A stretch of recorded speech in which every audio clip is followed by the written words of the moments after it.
스프링 성경 이야기 13번째 이스라엘 왕 이야기 첫 번째 시간입니다.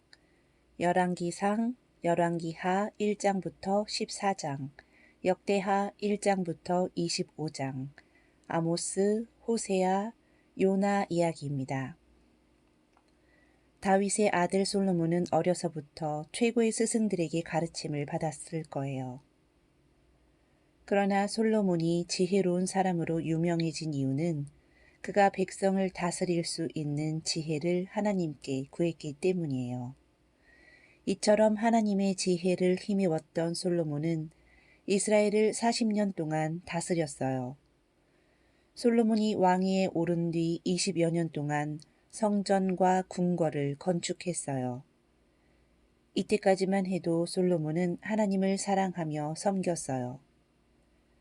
그런데 안타깝게도 시간이 지날수록 솔로몬의 마음이 점점 하나님을 떠나고 말아요. 솔로몬은 이웃의 많은 나라의 공주들과 결혼을 했는데 그 이방 공주들이 솔로몬의 마음을 하나님으로부터 멀어지게 한 거예요. 솔로몬은 이방 공주들을 위해 백성들의 막대한 세금을 들여 수많은 우상 신전을 세워주었어요. 시온산성 예루살렘은 우상 박물관처럼 되어버렸고 이스라엘 백성들은 이방 공주들을 따라 온갖 우상을 섬기기 시작했어요. 하나님께서는 두 번이나 솔로몬에게 나타나셔서 그의 아버지 다윗의 길로 행하라고 말씀하셨지만 솔로몬은 돌이키지 않았어요. 그리고 솔로몬의 뒤를 이어 그의 아들 르호보암이 왕이 되었어요. 이스라엘 백성들은 르호보암을 찾아가서 많은 세금과 힘든 건축 일로 지쳐있는 백성들을 위해 주는 정치를 해달라고 부탁했어요. 그러나 르호보암은 이스라엘 백성들의 말을 듣지 않았어요. 오히려 자기 나이와 비슷한 친구들의 조언을 받아들여 아버지 솔로몬 때보다 더 많은 세금을 걷고 더 엄하게 다스리겠다고 말해요. 이 일로 이스라엘 백성들의 마음은 르호보암에게서 멀어졌어요. 이 같은 르호보암의 행위를 보시고 하나님께서는 솔로몬의 신하였던 여로보암에게 나라를 둘로 나누어 북쪽 지역을 다스리게 하셨어요. 이제 르호보암은 남쪽 유다 지역만의 왕이 되었어요. 북쪽 이스라엘을 세운 여로보암은 용감한 장수였고 매우 부지런한 사람이었어요. 그러나 북왕국 이스라엘의 왕이 되고 나서는 그의 마음도 사울이 그랬던 것처럼 처음과 달리 변해가고 말았어요.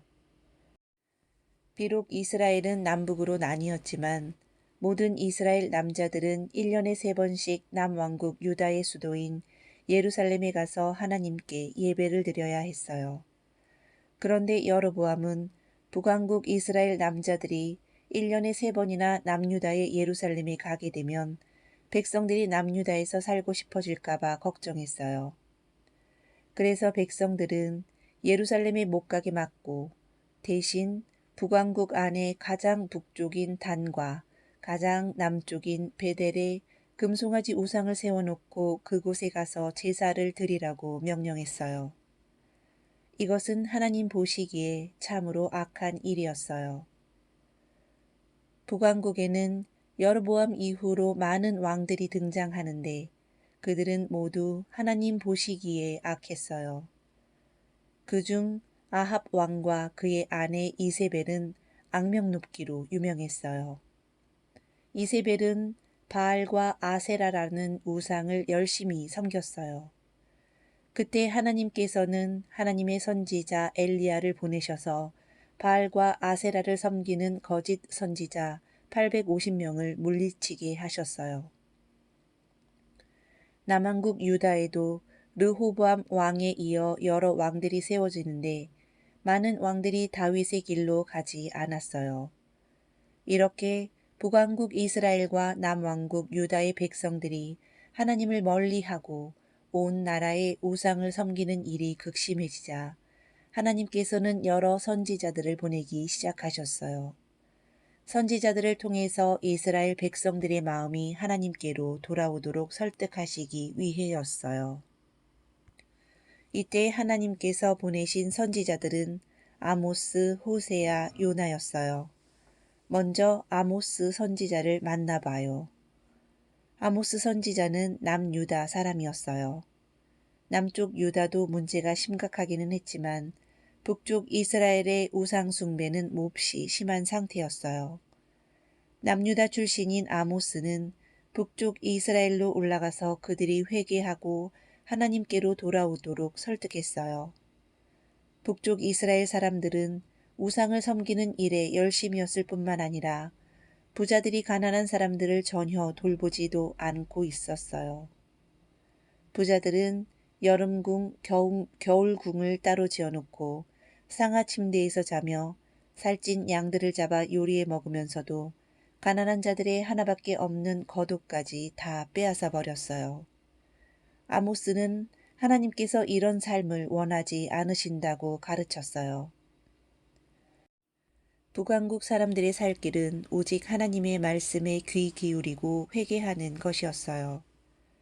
그러나 그들은 아모스를 통해 주시는 하나님의 말씀에 귀를 기울이지 않았어요. 그러나 하나님은 호세아 선지자를 보내셨어요. 북왕국 이스라엘 출신인 호세아는 자기 나라 백성들이 하나님을 떠나 우상을 섬기는 모습을 보며 안타까워했어요. 하나님은 호세아를 통해서 이스라엘 백성들이 하나님의 마음을 이해하길 원하셔서 호세아에게 이상한 결혼을 하게 했어요.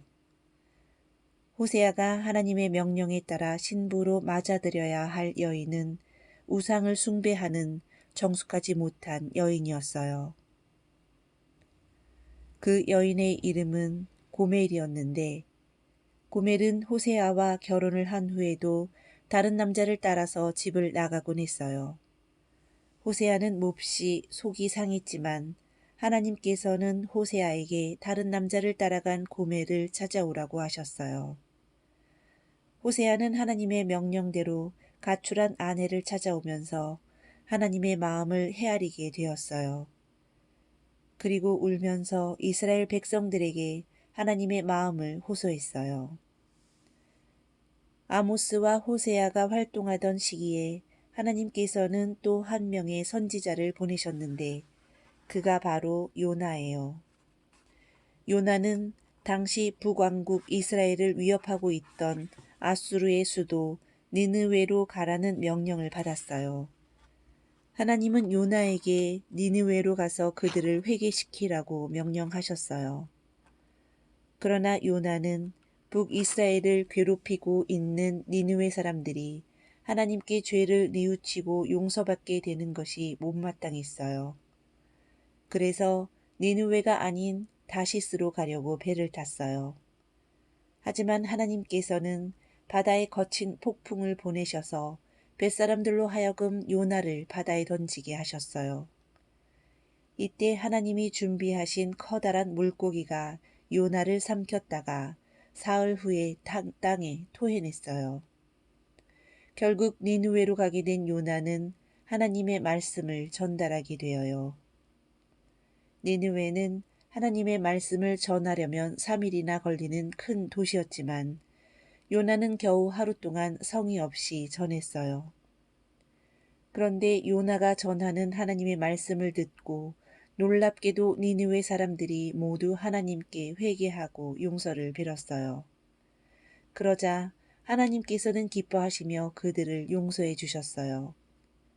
하나님은 이스라엘 백성만 사랑하시는 것이 아니라 온 세계의 모든 사람들을 사랑하시는 분이세요. 이 세상 어느 누구라도 하나님이 사랑하시지 않은 사람은 한 명도 없다는 것을 우리는 요나 이야기를 통해서 알 수 있어요. 스프링 성경 이야기 13번째 이스라엘 왕 이야기 첫 번째 시간을 마치겠습니다.